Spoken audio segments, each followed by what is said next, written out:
আমার ব্যাকগ্রাউন্ড দেখে আপনারা বুঝতেই পারছেন আমি এই মুহূর্তে বাংলাদেশ ক্রিকেট বোর্ডে অবস্থান করছি। বাংলাদেশ ক্রিকেট বোর্ডে এই সকাল সকাল যে ঘটনা ঘটেছে, বাংলাদেশ ক্রিকেট বোর্ডের ইতিহাসে, বাংলাদেশ ক্রিকেটের ইতিহাসে কখনো এরকম কোনো কিছু ঘটে নাই।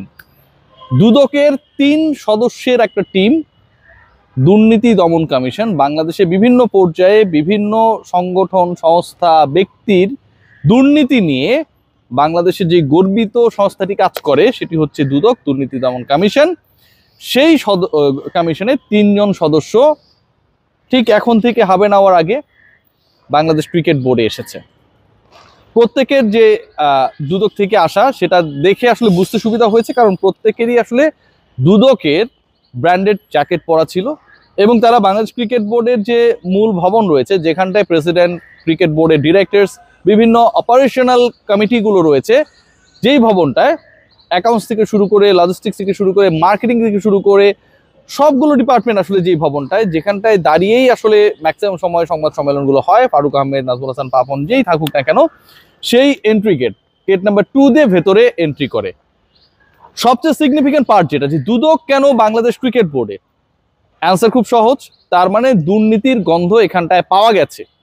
বাংলাদেশ ক্রিকেট বোর্ডে দুর্নীতি হয়েছিল, অথবা হচ্ছে, অথবা চলমান, এবং যে কারণে দুদকের একটা টিম এই মুহূর্তে বাংলাদেশ ক্রিকেট বোর্ডে অবস্থান করছে। কোনো একটা তথ্য ছাড়া, কোনো নির্দিষ্ট প্রমাণ ছাড়া, কোনো ক্লু ছাড়া দুর্নীতি দমন কমিশনের টিম পহেলা বৈশাখের পরদিন এভাবে বিসিবিতে এসে হাজির হবে তাদের ব্র্যান্ডেড ড্রেস পরে, এটা অকল্পনীয়। প্রশ্নের জায়গা আরও রয়েছে, এটা বাংলাদেশ ক্রিকেট বোর্ডের জন্য ভালো না খারাপ হলো, প্রথম প্রশ্ন। দ্বিতীয় যেটা, দুর্নীতি আসলে করলো কে? প্রিভিয়াসলি যারা চালিয়েছে নাকি প্রেজেন্ট যারা বাংলাদেশ ক্রিকেট বোর্ডকে রান করছে? যেহেতু এখন পর্যন্ত দুদক থেকে আমরা কোনো ধরনের ক্লারিফিকেশন পাইনি যে আসলে কোন স্পেসিফিক ইস্যুতে তারা বাংলাদেশ ক্রিকেট বোর্ডে এসেছে, এবং নিশ্চয়ই তারা অনেক কিছু খতিয়ে দেখবে, পেপারস দেখবে, কর্মকর্তাদেরকে ডাকবে, হিসাব নিকাশ কিংবা প্রসেসে কোন জায়গায় ভুল রয়েছে সেই বিষয়গুলো নিয়ে তারা অবজারভেশন দিবে। তারপরে আমরা বুঝতে পারবো যে আসলে দুর্নীতির জায়গাটা কোথায় ছিল, প্রিভিয়াসলি অর এই মুহূর্তে, নাকি 2 মৌসুমেই পাপন এবং ফারুক দুজনের সময়ই আসলে বাংলাদেশ ক্রিকেট বোর্ডের কার্যক্রম, আর্থিক ব্যবস্থাপনা সবকিছু নিয়ে কনভিন্স না দুর্নীতি দমন কমিশন। এটা কিন্তু খুব সিগনিফিকেন্ট পার্ট। এখন ধরেন নাজমুল হাসান পাপনের যে সময়টা ছিল, একটা বড় সময় ছিল, তিনি বাংলাদেশ ক্রিকেট বোর্ডের প্রেসিডেন্ট ছিলেন, সেই সময় দুর্নীতি অনুসন্ধান করে যদি বের হয় তিনি এই মুহূর্তে বাংলাদেশে নেই। সো ওটা নিয়ে হয়তো মামলা মকদ্দমা পর্যন্ত হবে এবং পরবর্তীতে তার এগেনস্টে বাংলাদেশের যে ল রয়েছে সেই ল অনুযায়ী দুর্নীতি দমন কমিশন তাদের রিপোর্ট দেবে এবং প্রসেস এগিয়ে নেবে। কিন্তু এক্সিস্টিং ক্রিকেট বোর্ডে যদি কোনো ধরনের দুর্নীতির ক্লু তারা পান, তারা তো নিরপেক্ষ ডেফিনেটলি, এবং এরকম হওয়ারও সুযোগ রয়েছে, হতেই পারে। সেই ক্ষেত্রে কি হবে? সেই ক্ষেত্রে কিন্তু Bangladesh cricket board they will be in a big trouble. অনেকগুলো ইস্যুস রয়েছে। প্রথম ইস্যু যেটা, সেটা হচ্ছে যে ক্রিকেটার যারা, এই যে আপনারা সবাই জানেন যে বাংলাদেশ দল জিম্বাবুয়ের বিপক্ষে খেলবে, এই মুহূর্তে সিলেটে অবস্থান করছে। বাংলাদেশ প্রিমিয়ার লিগের খেলা শেষ হয়েছে, এখন ঢাকা প্রিমিয়ার লিগের খেলা চলছে, সুপার লিগের খেলা শুরু হবে। বাংলাদেশ ক্রিকেট বোর্ডে এই প্রেমিসেসটা হচ্ছে ক্রিকেটারদের নিয়ে ভরা থাকে। এখানটায় যদি এরকম কোনো সার্কামস্টেন্স তৈরি হয় যেটা দুর্নীতিকে কানেক্ট করে, সেটা কিন্তু ইয়াং, এক্সপেরিয়েন্সড, আপকামিং সব ক্রিকেটারের জন্য একটা ব্যাড মেসেজ।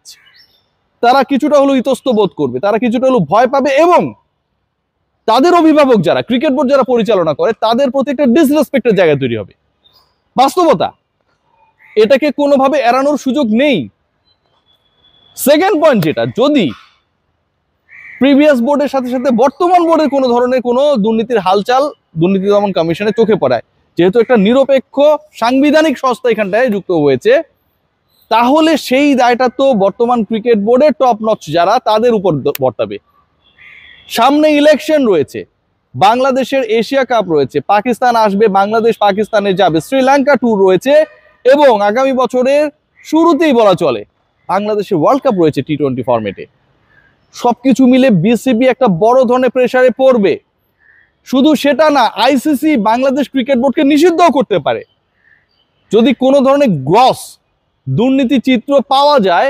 তাহলে এমনও ঘটতে পারে যে ICC, international cricket council, FIFA অনেক দেশকে নিষিদ্ধ করে, বিএফএফ এর উপরে সেরকম একটা খড়গ এসেছিল, নিষিদ্ধ করতে পারে।